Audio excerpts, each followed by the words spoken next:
आज हम लोग को स्टार्ट करना है अपना अगला चैप्टर, इसका नाम है ट्रिग्नोमेट्री। ठीक है ना।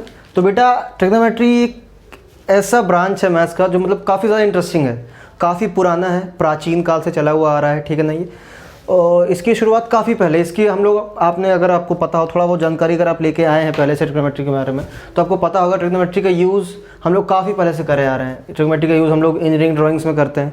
आज मॉडर्न लाइफ में देखें तो इसका शुरुआत में इसका इस्तेमाल एस्ट्रोनॉमी में भी होता है। नहीं बोला आपको पता होगा, कुंडली देखने या फिर तारों के बीच में रिलेशन बताना काफ़ी जान मान है, आपको इसके बारे में पता है। ठीक है ना। कुछ तारों में रिलेशंस होते हैं, कुछ कुंडली होती है, कुछ होते हैं ना, एस्ट्रोनॉमी बोलते हैं इसको। तो ट्रिग्नोमेट्री का यूज़ हम लोग एस्ट्रोनॉमी में भी करते हैं। ठीक है। तो पहली चीज़, इसका मतलब क्या होता है ट्रिग्नोमेट्री का, मैं बता देता हूँ मतलब आपको। ट्रिग्नोमेट्री 3 वर्ड से मिलकर बना हुआ है, 3 ग्रीक वर्ड से मिलकर बना हुआ है। पहला ट्राई, तीसरा है गोनिया एंड सॉरी अब तीसरा है मेट्रॉन। पहला ट्राई, दूसरा गोनिया, तीसरा मेट्रॉन। बेटा ये ग्रीक वर्ड्स हैं, इनका मतलब होता है ट्राई मतलब 3 मतलब 3। ठीक है ना। गोनिया मतलब एंगल्स। ठीक है ना। गोनिया मतलब एंगल्स। और मेट्रॉन का मतलब होता है मेजरमेंट।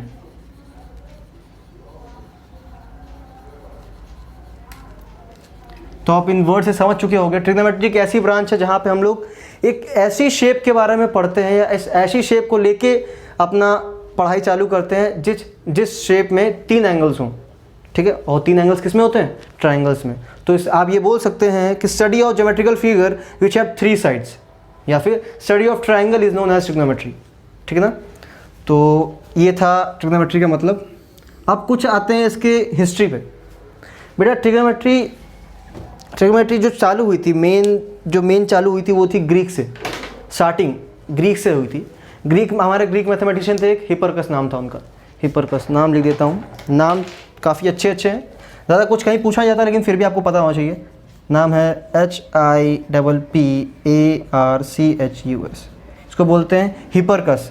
हमारे मैथमेटिशियन काफ़ी ज़्यादा ही इनका योगदान रहा है ट्रिग्नोमेट्री की शुरुआत में। ठीक है। इस बंदे को, इस हिपरकस को फादर ऑफ ट्रिग्नोमेट्री के नाम से भी जाना जाता है। ठीक है। मतलब ट्रिग्नोमेट्री का बाप, समझ रहे हो ना, हिपरकस को बोला जाता है। अच्छा, तो ट्रिग्नोमेट्री की शुरुआत कैसे हुई? ट्रिग्नोमेट्री की शुरुआत बेटा हिपरकस नहीं करी थी। इन्होंने क्या करा, इन्होंने कुछ साइड्स, ट्राइंगल्स के साइड को, ट्राइंगल्स के साइड और उसके बन रहे एंगल्स के बीच में कुछ रिलेशन बताया हम लोगों को। ठीक है ना। तो वहाँ से चालू हुई ट्रिग्नोमेट्री की एक, क्या बोलते हैं, ट्रिग्नोमेट्री का सफ़र चालू हुआ वहाँ से। ठीक है ना। तो उसके बाद इसमें इंडियंस काफ़ी हाथ रहा है। ठीक है ना। उसके बाद आपका जो भी देखिए, कुछ भी इन्होंने रिलेशन बताया, इन्होंने कुछ एक रॉ मटेरियल दे दिया कि ट्रिग्नोमेट्री में साइड्स और एंगल्स के बीच में कुछ रिलेशन होता है उस वक्त तक। ठीक है ना। बाद में ख़त्म भी इन्होंने ही करा है, लेकिन शुरुआत में इन्होंने खाली बता दिया कि ट्राइंगल्स के साइड्स और उनके बीच में बन रहे एंगल्स के बीच में भी कोई रिलेशन होता है। उसके बाद ये नॉलेज बढ़ती हुई आई भारत में, इंडिया में। और इंडिया के जाने माने मैथमेटिशियन जिनको आप जानते हैं, इनका नाम था आर्यभट्ट। उन्होंने ट्रिग्नोमेट्री का पहला फंक्शन डिस्कवर किया या फिर ईजाद करा। उसका नाम था साइन, SINE। साइन फंक्शन का डिस्कवरी करा आर्यभट्ट ने, हमारे इंडियन मैथमेटिशियन, ARYABHATA। स्पेलिंग के गौर मत करना प्लीज़। ठीक है ना। आर्यभट्ट ने साइन फंक्शन निकाला। उसके बाद इसमें इस्लामिक मैथमेटिक्स आई। वहाँ पे मैथमेटिशियंस आए जिनका, जो काफ़ी जाने माने वो अपने मैथमेटिशियन थे अपने इस्लामिक धर्म के, जिनका नाम था अल ख्वारिज़मी।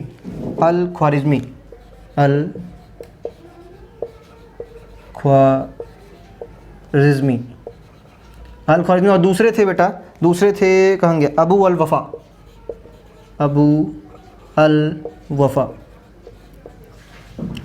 ये 2 साइंटिस्ट, या फिर बोला जाए ये 2 उनमें से एक थे जिन्होंने बाकी के ट्रिग्नोमेट्री फंक्शंस निकाले। टोटल अभी जो आप लोग पढ़ने वाले हैं, टोटल 6 ट्रिग्नोमेट्री फंक्शंस होते हैं एक राइट एंगल ट्राइंगल के। आप अभी इस क्लास 10th में सिर्फ राइट एंगल ट्राइंगल के बारे में पढ़ने वाले हो। रेशियोज, ट्रिग्नोमेट्रिक रेशियोज जो होते हैं, जो उस चैप्टर का नाम भी है, इंट्रोडक्शन टू ट्रिग्नोमेट्रिक रेशियोज। ठीक है ना। तो वहाँ पे जो रेशियोज बाकी बचे 5, जैसे पहला तो आर्यभट्ट ने बता दिया कि एक फंक्शन होता है साइन। ठीक है ना। बाकी बचे 5, इन दोनों ने आके या फिर इन दोनों ने मिलकर काफ़ी ज़्यादा, और मैं ये नहीं बोल रहा हूँ कि सिर्फ इन दोनों ने, ये दोनों उसमें मेन किरदार निभाते हैं उन ट्रिग्नोमेट्रिक रेशियोज को ढूंढने में, ठीक है ना। इनका नाम है अल ख्वारिज़मी और अबू अल वफ़ा। इन दोनों ने क्या किया, बाकी बचे 5 उनकी भी खोज करी। बाकी बचे कौन कौन से थे, कॉस, टेन, कॉसेक, सेक, कॉट, बाकी सब आपको बताया जाएगा आगे, ठीक है। अभी खाली हम लोग हिस्ट्री की बात कर रहे हैं, ठीक है। तो इन देखा जाए तो इन तीनों ने मिलकर असल में ट्रिग्नोमेट्री के 6 स्तंभ होते हैं जो उनको रख दिया था, उनको बता दिया था, उनकी डिस्कवरी कर दी थी, ठीक है ना। तो और एक इंटरेस्टिंग चीज़ और बताना चाहूँगा मैं ट्रिग्नोमेट्री के बारे में। हम लोग के जो हिंदू वेद होते हैं, आपने पता होगा, अकॉर्डिंग टू हिंदू वेद्स वहाँ पे भी ट्रिग्नोमेट्री के बारे में कुछ चर्चा हुई थी। आपको जैसा कि मैंने बताया कि एस्ट्रोनॉमी तो काफ़ी पुराना सब्जेक्ट है हमारा, ठीक है ना। तारों की पढ़ाई वो हमारा काफ़ी पुराना सब्जेक्ट है, तो उसमें भी ट्रिग्नोमेट्री का यूज़ होता था। तो वहाँ पे उन्होंने हमारे संस्कृत में लिखा हुआ है, हमारे संस्कृत में साइन फंक्शन को जे बोलते हैं। जे इस प्रकार से लिखा जाता है, आधा जा और या सिर्फ जे, या फिर इस तरीके से जे, ठीक है ना। साइन फंक्शन को जे बोला जाता है संस्कृत में, ठीक है। तो हमारे संस्कृत में हमारे वेदों में 3 फंक्शंस की खोज कर चुके थे लोग पहले ही। इनका नाम था जे, दूसरा है बेटा, दूसरा कहाँ गया, दूसरा है कोति जे, और तीसरा है उत्क्रम जे।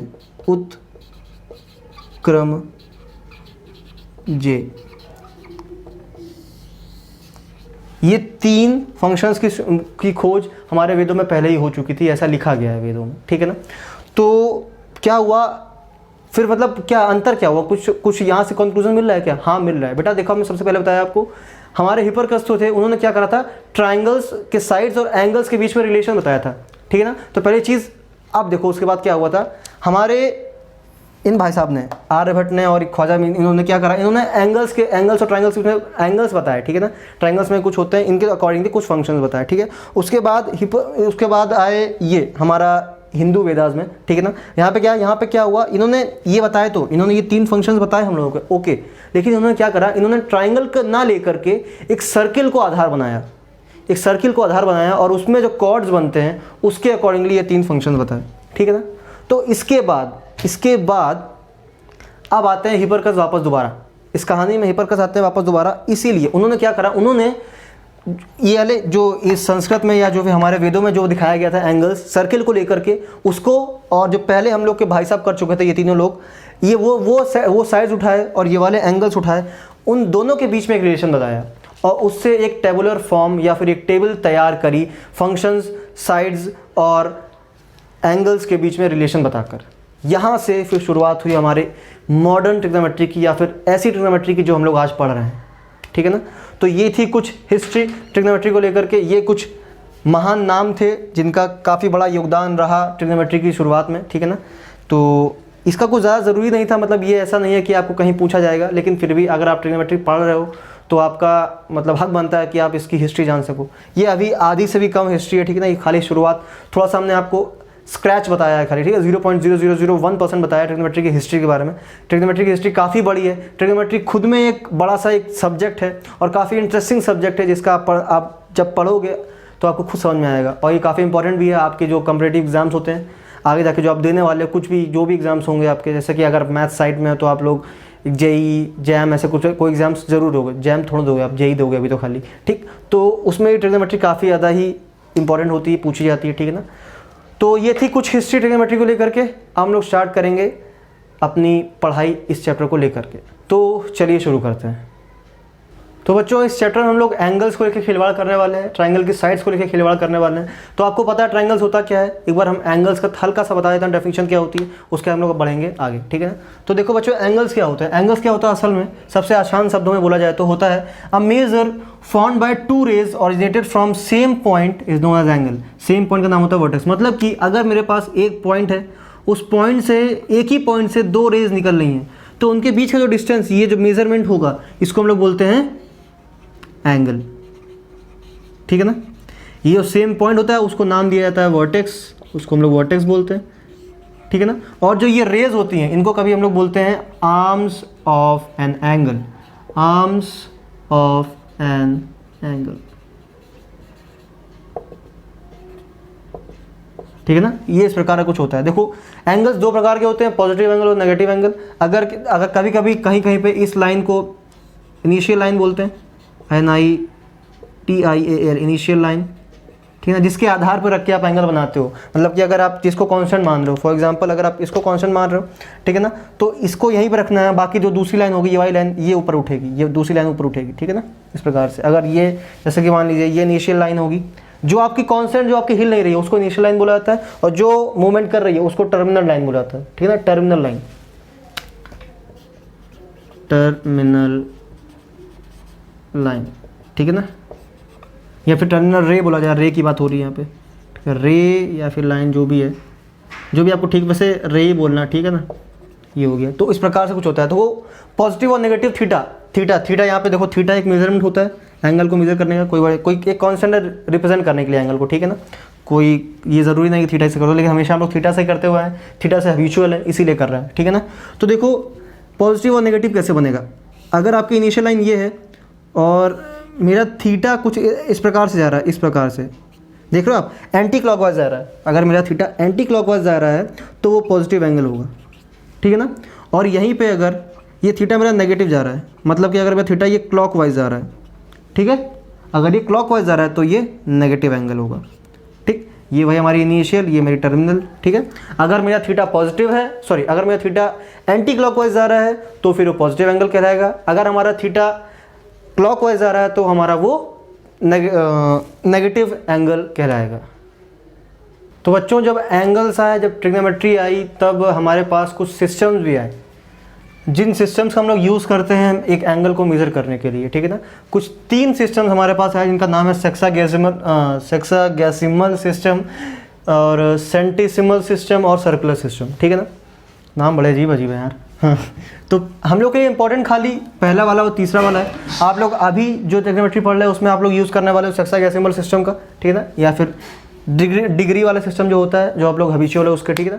आप जब आगे आप पढ़ोगे, अगले फर्दर हायर क्लास में जब पढ़ोगे आप, तब वहाँ पे आप लोग यूज़ करोगे सर्कुलर सिस्टम, मतलब वो रेडियन वाला सिस्टम, ठीक है ना।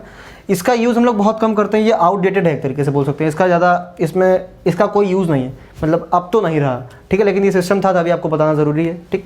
चलिए एक एक करके पढ़ते हैं तीनों के बारे में। पहला है बेटा सेक्सागेसिमल सिस्टम।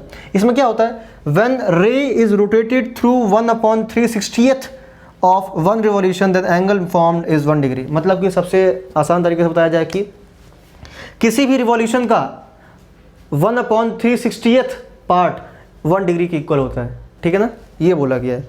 और आप यहाँ पर रिलेशन दिया गया है 2 राइट एंगल्स। राइट एंगल्स आपको पता है कौन कौन से, ऐसे वाले, ठीक है ना, राइट एंगल्स तो पता ही आपको।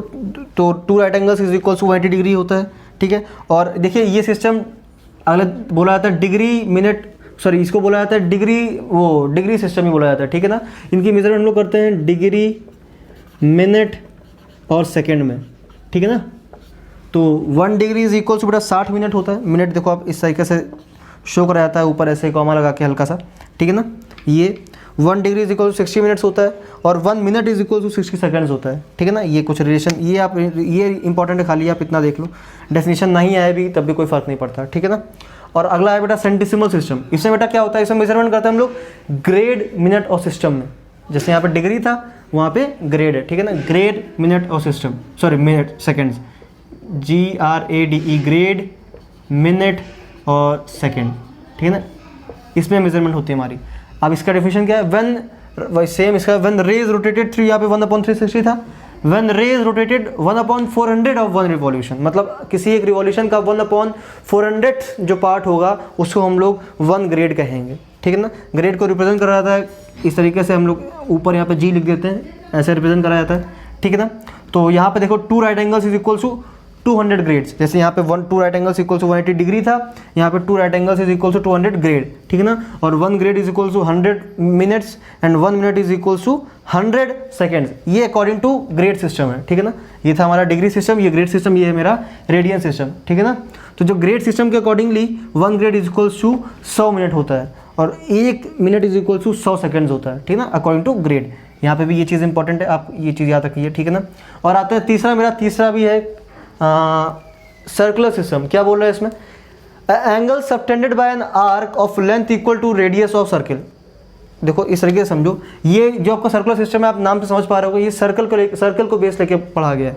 अगर आपके पास कोई सर्किल है इस प्रकार का, ठीक है ना, कोई सर्किल है और उसका रेडियस है आर, उसका रेडियस है आर, तो बेटा angle subtended by an arc length equal to the radius, मतलब जो आर्क बन रहा है, जैसे अगर मैं ये भी आर ही होगा, अगर ये आर है तो ये भी आर होगा, तो आर्क जो आर्क बन रहा है मतलब ये लेंथ, अगर ये लेंथ भी आर के बराबर है तो जो मेजरमेंट होगा, तो जो ये मेजरमेंट होगा ना उसको बोलेंगे हम लोग 1 रेडियन। रेडियन को हम लोग बेटा डिनोट करते हैं ऊपर सी लिख के, इस प्रकार से सी लिख कर, ठीक है ना, ये होता है।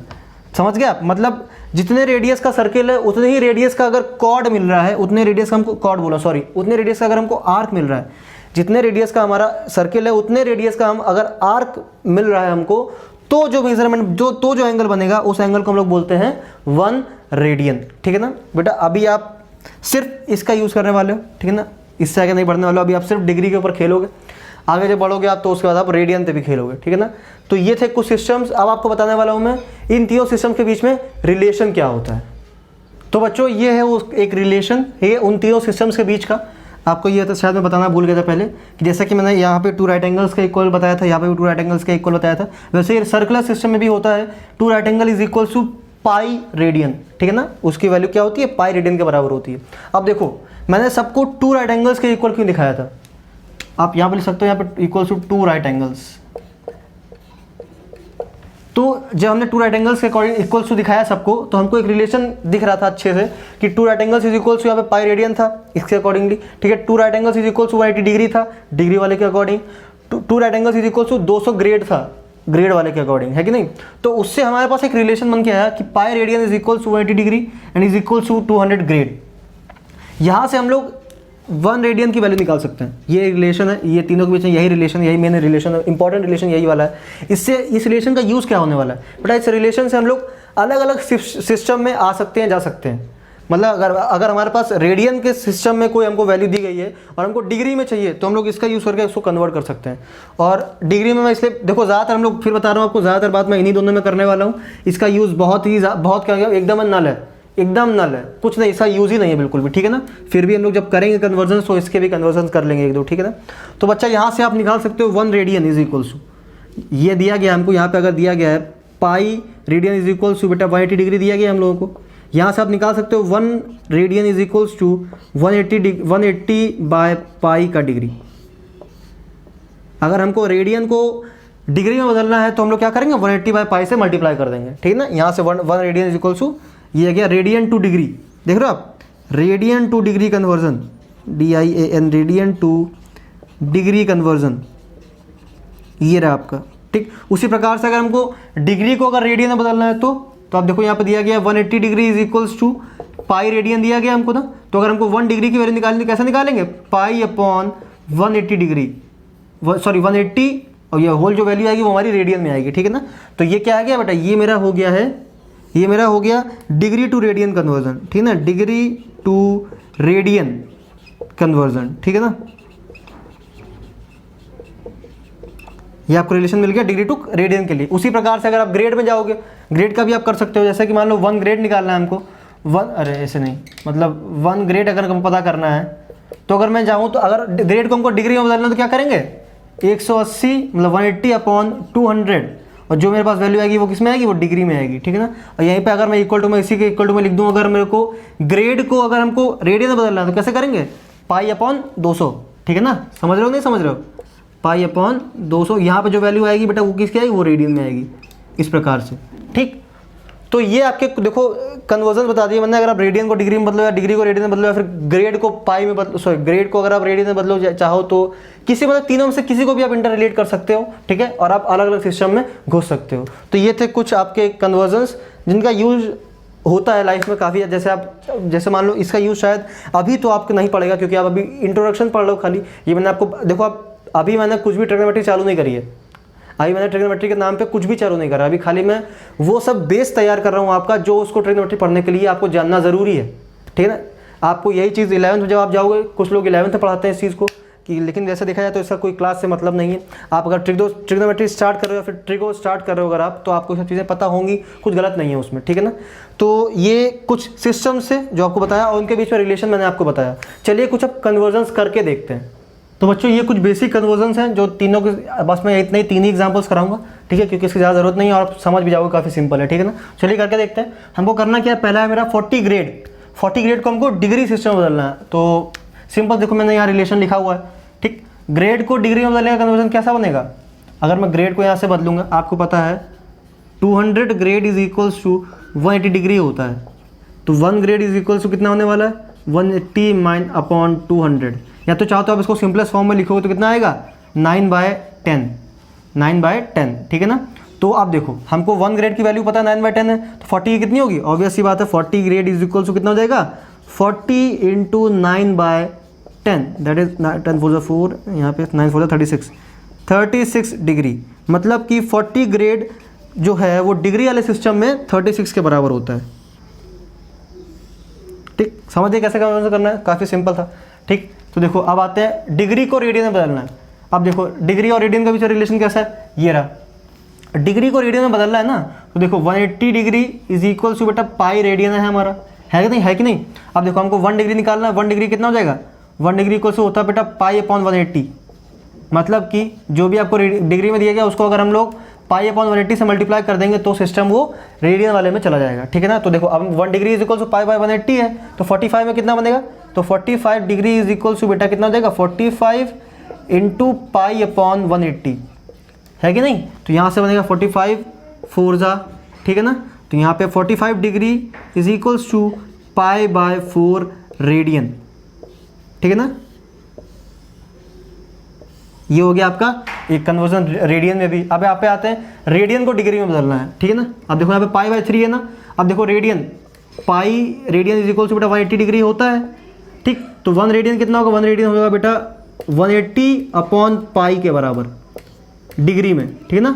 1 radian is equal to 180 upon pi degree होता है, ठीक है ना। तो 1 रेडियन की वैल्यू पता है हमको, तो पाई बाय 3 की कितनी होगी, pi by 3 radian is equal to बेटा कितना हो जाएगा pi by 3 into 180 by pi, pi से पाई कैंसिल, 3 6 18। तो मतलब कि पाई बाय 3 रेडियन डिग्री वाले सिस्टम में हो जाएगा इक्वल टू 60 डिग्री, ठीक है ना। ये रहा कन्वर्जन, काफ़ी सिंपल कन्वर्जन से आपको समझ में भी आ गया होगा, ठीक है ना। अब हम लोग चालू करेंगे अपना, ये सब कुछ हो गया, काफ़ी आपने बेस पढ़ लिया, ठीक है, आप तैयार भी हो उसके लिए। अब हम लोग चालू करेंगे अपना इंट्रोडक्शन टू ट्रिग्नोमेट्री रेशियोज। तो बच्चों देखो ट्रिग्नोमेट्री रेशियो में होता क्या है बेटा, आप समझ, पहली चीज़ तो रेशियो, तो यहाँ पे रेशियो लेके चलेंगे हम लोग, ठीक है ना। तो कुछ भी पर्टिकुलर मतलब एग्जैक्ट नंबर नहीं पता किसी साइड का हमको। यहाँ पे बेटा ट्रिग्नोमेट्री रेशियो में यहाँ पे हम लोग पढ़ते हैं, हम लोग ट्रिग्नोमेट्री रेशियोज निकालते हैं राइट ट्राइंगल्स के, ठीक है ना। अगर हमारे पास कोई ट्राइंगल है, सॉरी राइट एंगल ट्राइंगल है, ठीक है ना। इसका मान लीजिए जो कि ओ पे राइट एंगल है, ठीक है ना। यहाँ पे ए है, यहाँ पे बी है, ओ पे राइट एंगल है, और यहाँ पे कोई भी एक थीटा लेके चलता हूँ और कोई एक थीटा है, ठीक है ना। और थीटा की कंडीशन है कि वो थीटा 90 डिग्री से छोटा है, मतलब कि वो एक्यूट एंगल है, ठीक है ना। तो अगर मेरे पास इस प्रकार का कोई राइट एंगल ट्राइंगल है, ठीक है, तो उसके मेरे पास कुछ रेशियोज का रिलेशन हम लोग को मिला है। और वो रेशियोज के नाम क्या क्या है बेटा, वो रेशियोज के नाम है sine theta, cos theta, tan theta, cosec theta, sec theta और कॉट थीटा, ठीक है ना बच्चा। ये 6 वो रेशियोज हैं, ठीक है ना।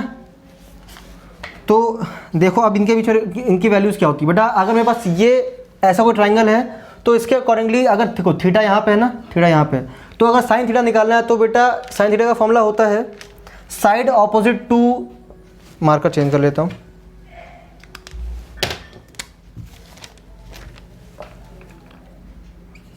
Side opposite to theta upon hypotenuse, ठीक है ना। तो देखो आपको पता है अगर राइट एंगल ट्राइंगल तो ये वाली हाइट पर हाइपोटेनस होती है, इसको हम लोग बेस बोलते हैं और इसको परपेंडिकुलर बोलते हैं, ठीक है ना। बेटा यहाँ पे आप कहोगे सर यहाँ पे आपने side opposite to theta perpendicular है, तो आपने यहाँ परपेंडिकुलर क्यों नहीं लिखा।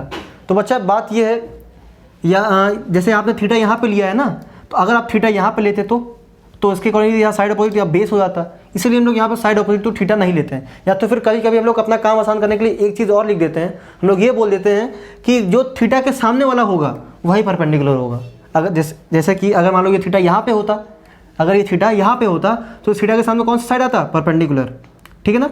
तो ये वाला साइड आता और इस साइड को हम लोग क्या बोलते हैं? परपेंडिकुलर। मतलब कि जो थीटा के सामने वाला साइड होता है उसको हम लोग हमेशा परपेंडिकुलर लिखते हैं, ठीक। अगर हमने ये बोल दिया होता तो हम लिख सकते हैं यहाँ पे क्या?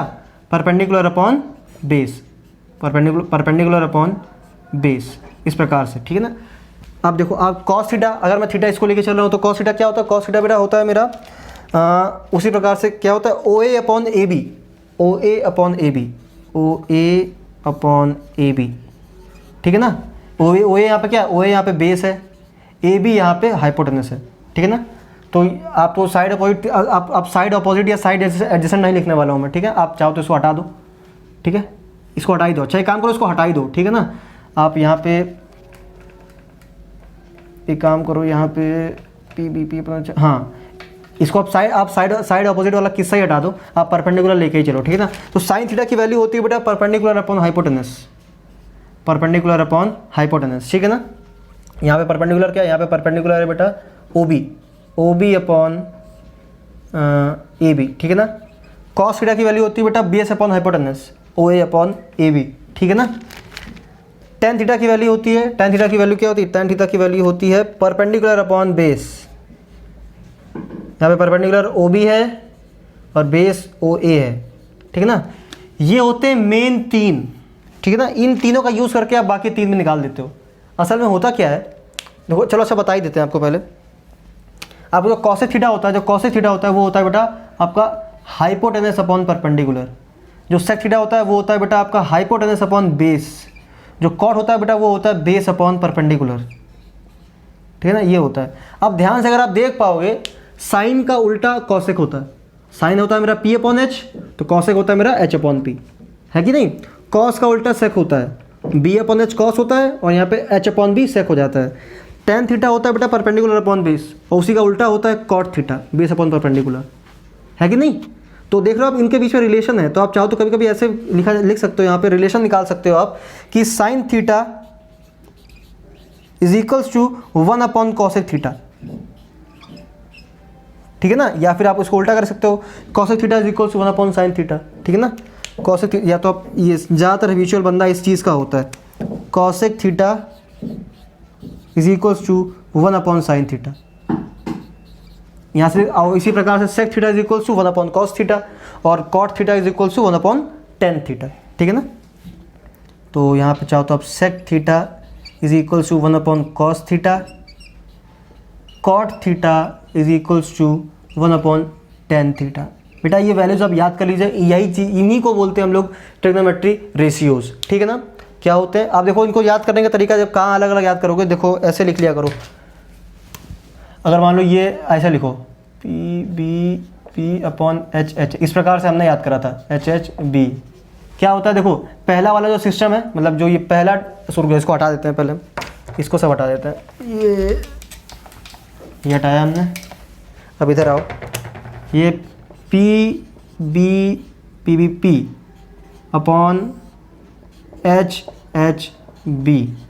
ये जो पहला जो ये डिब्बा बना है वो है साइन का, ये कॉस का है, ये टेन का है। और इसी को अगर आप उल्टा पढ़ दोगे तो यहाँ से पढ़ोगे अगर, तो यहाँ से आ जाएगा कॉसेक, यहाँ से आ जाएगा सेक, यहाँ से आ जाएगा कॉट, ठीक है ना। साइन थीटा का फॉर्मूला क्या था? परपेंडिकुलर अपॉन हाइपोटेनस, ठीक है ना।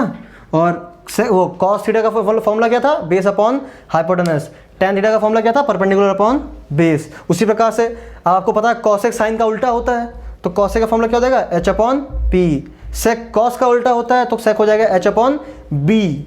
कॉट टेन का उल्टा होता है तो कॉट हो जाएगा बी अपॉन पी। इस प्रकार से हम लोग रेशियोज को याद करते हैं, या फिर याद करने का तरीका मेरा था, या ज़्यादातर लोग इसी प्रकार से याद करते हैं उसको, ठीक है ना।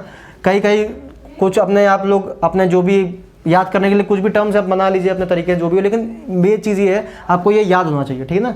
इन्हीं का यूज़ करके हम लोग क्वेश्चन को आगे सॉल्व करते हैं। तो बच्चों यही था बस आपका इंट्रोडक्शन ट्रिग्नोमेट्रिक रेशियोज का। देखो चैप्टर का नाम क्या है, इंट्रोडक्शन टू ट्रिग्नोमेट्रिक रेशियोज, ठीक है ना। तो रेशियोज आपके यही हैं। अब आपको एक और चीज़ बताना था मेरे को, क्या कि tan साइन और कॉस के बीच में रिलेशन, ठीक है ना। tan theta is equals to बेटा, tan theta is equals to sine upon cos होता है, sine theta upon cos theta होता है, ठीक है। अगर tan, आपको पता ही है tan का उल्टा क्या होता है, कॉट होता है कि नहीं। तो फिर इसी, अगर आपको ये tan पता तो आप कॉट बता सकते हो। कॉट थीटा क्या हो जाएगा, कॉट थीटा हो जाएगा बेटा कॉस अपॉन साइन, एकदम उसका उल्टा, है कि नहीं। अब ये आए कैसे, ये आए क्या, आप इनको याद कर लो आए कैसे। तो अगर आपको देखना है आए कैसे हैं तो देखो ध्यान से, साइन अपॉन कॉस लिखा हुआ है तो देखो बताओ साइन का इक्वल क्या, साइन इक्वल टू क्या होता है, साइन इक्वल टू होता है परपेंडिकुलर अपॉन हाइपोटेनस। तो परपेंडिकुलर अपॉन हाइपोटेनस, ठीक है। अपॉन में कॉस लिखा हुआ है, कॉस में क्या आता है, base upon hypotenuse, base upon hypotenuse. तो आप देख पाओगे हाइपोटेनस से हाइपोटेनस कैंसिल हो गया, बचा क्या, perpendicular upon base equals to में परपेंडिकुलर अपॉन बेस। और tan इक्वल्स टू क्या, tan थीटा क्या होता है, tan थीटा होता है परपेंडिकुलर अपॉन बेस, वही सॉल्व करके आ गया। इसका मतलब sine upon cos is equal to tan theta होता है, ये हमने प्रूफ कर दिया। इसी प्रकार से आप कॉट का भी प्रूफ कर सकते हो, ठीक है। बिल्कुल उसका ऑपोजिट ही तो करना है, कुछ नहीं करना है, ठीक। तो ये थे आपके साइन कॉस और tan के बीच में रिलेशन, और ये थे आपके ट्रिग्नोमेट्रिक रेशियोज। अब हम लोग क्या करने वाले हैं, अब हम लोग इन्हीं रेशियोज के ऊपर कुछ क्वेश्चन सॉल्व करने वाले हैं। तो बच्चों शुरुआत करते हैं काफ़ी साधारण सवाल से, ठीक है ना। क्वेश्चन क्या है बेटा, क्वेश्चन है बेटा अगर sine theta is equal to 3/5 दिया गया, मतलब हमको एक रेशियो दिया गया है, हमको साइन थीटा दिया गया है, तो बाकी बचे 5 एंगल्स को बताना है हमको। तो पहली चीज़ रेशियोज कहाँ का होता है, ये राइट एंगल ट्रायंगल का होता है। तो पहले आप राइट एंगल ट्रायंगल बना लीजिए, ठीक है ना। इस प्रकार से आप राइट एंगल ट्रायंगल बना लीजिए, जो कि ये आपका 90 डिग्री है और थीटा इसको मान लीजिए आप, ठीक है ना। ये ए है, ये बी है, ठीक। ये हो गया कुछ इस प्रकार से, थीटा मान लिया। तो आपको पता है साइन थीटा का फॉर्मूला क्या होता है, साइन थीटा का फॉर्मूला होता है बेटा perpendicular upon hypotenuse, P B P upon H H B. हाँ, साइन थीटा का फॉर्मूला होता है परपेंडिकुलर अपॉन हाइपोटेनस। और अब आपको पता है परपेंडिकुलर किसको मानोगे और बेस किसको मानोगे, थीटा के सामने वाला जो होगा साइड उसको बोलते हैं हम लोग परपेंडिकुलर। तो मतलब कि ये परपेंडिकुलर है और ये बेस है और ये हाइपोटेनस है हमारा, ठीक।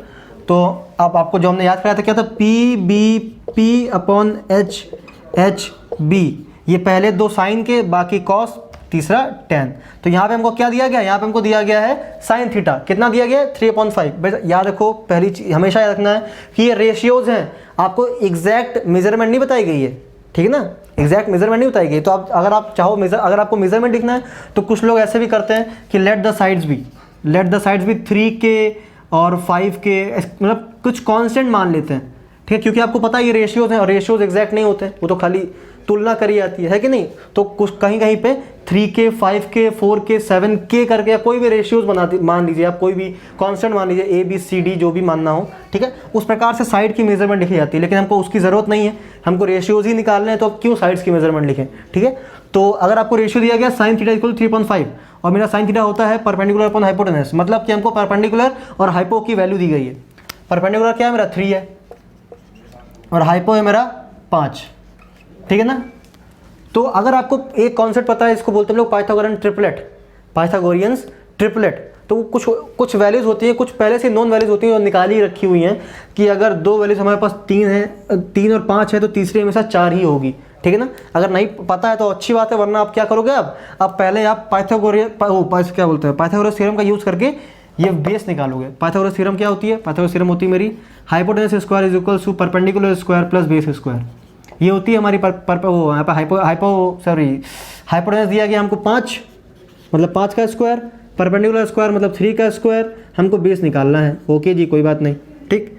5 का square 25 minus 9 is equals to base square, यहाँ पे आएगा 16, यहाँ पे रूट हटाएंगे हम लोग, क्या लगेगा यहाँ पे बी की वैल्यू मिलेगी हमको +-4। माइनस की लेनी नहीं है, हम लोग पॉजिटिव लेकर चलेंगे हमेशा, कि साइड्स की मेजरमेंट कभी नेगेटिव नहीं हो सकती, ठीक है ना। तो बी की वैल्यू कितनी आएगी 4, मतलब कि यहाँ पे बी इक्वल्स टू हमको मिल गया 4। अब देखो, अब काफ़ी आसान हो गया सवाल आपके लिए, ठीक है ना। अब आप निकाल सकते हो कोई भी रेशियो, आप चाहो तो आप साइन आपको पता था, आपको कॉस निकालना है। कॉस थीटा की वैल्यू क्या होती है, कॉस थीटा की वैल्यू होती है बेस अपॉन हाइपोटेनस। बेस यहाँ पे 4 है, हाइपोटेनस यहाँ पे 5 है, तो रेशियो कॉस थीटा कितना है 4/5 रेशियो निकाल रहे हम लोग, याद रखना। ये रेशियोज हैं खाली, साइन एक रेशियो है, कॉस एक रेशियो, tan भी एक रेशियो है, ठीक है ना। सारे एक रेशियोज हैं, ठीक है। तो कॉस का रेशियो निकाला हमने 4/5, कॉस वाला रेशियो मतलब tan का रेशियो, tan वाला रेशियो निकालेंगे तो हो जाएगा परपेंडिकुलर अपॉन बेस, परपेंडिकुलर कितना है 3, बेस कितना है 4, तो 3/4। अब बाकी कैसे निकालोगे, कॉसेक, बेटा आपको पता है कॉसेक साइन का उल्टा होता है, तो साइन अगर हमको दिया गया 3/5 तो कॉसेक कितना हो जाएगा 5/3। सेक आपको पता है सेक कॉस का उल्टा होता है, अगर कॉस 4/5 है तो सेक कितना हो जाएगा 5/4, ठीक है ना। कॉट, अब आते हैं कॉट पे, कॉट थीटा किसका उल्टा होता है, tan का उल्टा होता है, अगर tan मेरा 3/4 है तो कॉट है मेरा 4/3, ठीक है ना। तो इस प्रकार से आपके बाकी बचे 5 भी निकल आए। कुछ इस प्रकार से क्वेश्चन सॉल्व करे जाते हैं। ये तो काफ़ी आसान सवाल था, इस प्रकार से आप ऐसे क्वेश्चन की प्रैक्टिस करिए। अब मैं आपको एक अगला क्वेश्चन की तरफ लेके चलता हूँ जो इससे थोड़ा सा अच्छा है। तो बच्चों ये आपका अगला क्वेश्चन, इसमें कुछ नया नहीं है, मतलब बस इसमें थोड़ी कैलकुलेशन बढ़ जाएगी आपका, कोई बात नहीं है। मेरे पास अगर देखो आपको दिया गया कॉस थीटा का रेशियो दिया गया है, तो पहली चीज़ तो ये राइट एंगल ट्राइंगल के लिए होता है, ठीक। AOB अगर ये है, मेरे पास रिलेशन क्या है PBP/HHB, इस प्रकार से लिखते हैं हम लोग, और ठीक है ना। कॉस थीटा मतलब दूसरा वाला कॉस थीटा इक्वल टू कितना होता है, बेस अपॉन हाइपोटेनस, मतलब कि हमको ये बेस अपॉन हाइपोटेनस दिया गया है, हमको बेस की मेजरमेंट 3 दी गई है, हाइपो की 5 दी गई है। तो आपको अगर पता है पाइथागोरियन ट्रिपलेट क्या होते हैं, तो आपको इससे पहले हम लोग सेम ऐसा ही निकाल चुके हैं ना। तो मेरा तीसरा साइड क्या आने वाला है, मेरा 4 आने वाला है, तो मैं पाइथागोरस थ्योरम नहीं लगाऊंगा क्योंकि मेरे को पता है ये साइड, ठीक है। आप क्या करने वाले हैं, हम लोग इस रिलेशन को या फिर इस चीज़ को हमको सॉल्व करना है। इसमें हमको चाहिए कॉसेक, टैन, कॉट और सेक चाहिए हमको, ठीक है ना। तो पहली चीज़ कॉस दिया गया तो सेक आप निकाल लोगे आराम से। सेक क्या होगा, सेक बेटा इसका उल्टा होता है, ठीक ना, तो कितना हो जाएगा 5/3। कॉसेक थीटा चाहिए हमको, कॉसेक क्या होगा, हाइपोटेनस अपॉन परपेंडिकुलर, मतलब कि 5/4, 5/4, ठीक है ना, क्योंकि वो साइन का उल्टा होता है, ठीक है ना। परपेंडिकुलर अपॉन हाइपोटेनस इक्वल्स होता है साइन थीटा, तो कॉस कितना हो जाएगा, कॉस हो जाएगा इसका उल्टा, ठीक, हाइपोटेनस अपॉन परपेंडिकुलर, मतलब कि 5/4, ठीक। कॉसेक निकल आया। अब हमको चाहिए टैन थीटा क्या होता है, परपेंडिकुलर अपॉन बेस, तो परपेंडिकुलर यहाँ पे कितना है 4 और बेस कितना है 3, और चाहिए कॉट, बेटा कॉट थीटा टैन का ही उल्टा होता है, 3/4 हो जाएगा। ये 4 चाहिए थे हमको और ये 4 की वैल्यू हमने निकाल ली है, ठीक है ना। तो ये 4 देखो क्या आप क्या करने वाले हैं, हम चारों की वैल्यू इस रिलेशन में रखने वाले हैं, बस और कुछ नहीं करेंगे। तो देखो, तो अब देखो यहाँ पे 5 into cosec theta, 5 into cosec theta कितनी वैल्यू है 5/4, 5 into 5/4 minus 4 into tan theta की वैल्यू बेटा 4/3, ठीक है ना, अपॉन सेक थीटा कितना है 5/3, ओके, प्लस कॉट थीटा की वैल्यू कितनी है 3/4, ठीक। अब इस रिलेशन को हम लोग सॉल्व करने वाले हैं, ठीक है ना। चलिए तो देखिए अब यहाँ पे आ जाएगा 5 25 25/4 माइनस 4 4 16/3 अपॉन में यहाँ पे एलसीएम लोगों में बनेगा 12, ऊपर आ जाएगा 3 4 4 5 20 प्लस 4 3 3 9। बेटा कैलकुलेशन मिस्टेक हो जाए तो भाई माफ़ कर देना, क्योंकि मेरे को जल्दी कर रहा हूँ मैं, ठीक है ना। देख लेना क्या आ रहा है। आप देखो यहाँ पे एलसीएम लेंगे, आ जाएगा 12, यहाँ पे बचेगा यहाँ पे 4 3 25 3 75 होता है, ठीक है ना, माइनस 3 4 4 16 4 कितना होता है, 16 4 48 होता है जहाँ तक, नहीं 16 4 64 होता है, 4 से 24 रहेगा 2, हाँ 64 होता है। तो यहाँ पे देखो, यहाँ से हमको मिला क्या 75 माइनस 64/12, यहाँ पे 20 प्लस 9 कितना होता है 29/12, तो 12 से 12 कैंसिल, यहाँ पे आ जाएगा मेरे पास 5 में 4 के बचा 1, 7 में 4 के बचा 1, 11/29, ठीक है ना। तो इस रिलेशन की मेरे पास वैल्यू कितनी आ गई 11/29। इस प्रकार से वाला क्वेश्चन होता है मेरा सॉल्व, ठीक है ना। तो बच्चा पहले इसको नोट कर लो, फिर मेरे पास कुछ पाइथागोरियन ट्रिपलेट्स लिखे रखे हुए हैं, आप उनको लिख लीजिए, उनको याद कर लीजिएगा, आपको ज़्यादा सॉल्व नहीं पड़ेगा, क्वेश्चन में थोड़ा सा टाइम बचेगा आपका, ठीक है ना। तो पहले इसको नोट कर लो, ये अगर नेट को नोट करना है तो तो चलो देखो यहाँ पे साइड में लिख देते हैं मेरे पास जो ट्रिपलेट्स हैं। पहला ट्रिपलेट तो हो गया बेटा 3 4 5 3, 4, 5, ठीक है ना। दूसरा ट्रिपलेट हो गया मेरे पास 8 15 17, ठीक है ना। तीसरा 5 12 13 7 24 5 9 40 और 41, ये 5 ट्रिपलेट्स हैं जो ज़्यादातर यूज़ होते हैं, मतलब होते हैं। तो मतलब अच्छा ट्रिपलेट्स का मतलब क्या, दोबारा बताओ, अगर मेरे पास दो साइड्स की मेजरमेंट इस प्रकार से है, ठीक है ना, ऐसे मान लीजिए कोई दो साइड दी गई हमको 5 और 3, तो तीसरी जो साइड होगी वो हमेशा 4 ही होगी। ऐसे ही अगर हमको कोई साइड की मेजरमेंट दी गई है 12 और 13, तो तीसरी जो होगी वो 5 ही होगी। अगर कोई दो साइड्स की दी गई है हमको 8 और 15, तो तीसरी 17 ही होगी, ठीक है ना। इससे क्या होगा बेटा, इससे आपको पाइथागोरस थ्योरम जो लगाते हो आप, वो बकायदा पूरा सॉल्व नहीं करना पड़ेगा, आपका थोड़ा सा टाइम बचेगा, ठीक है ना।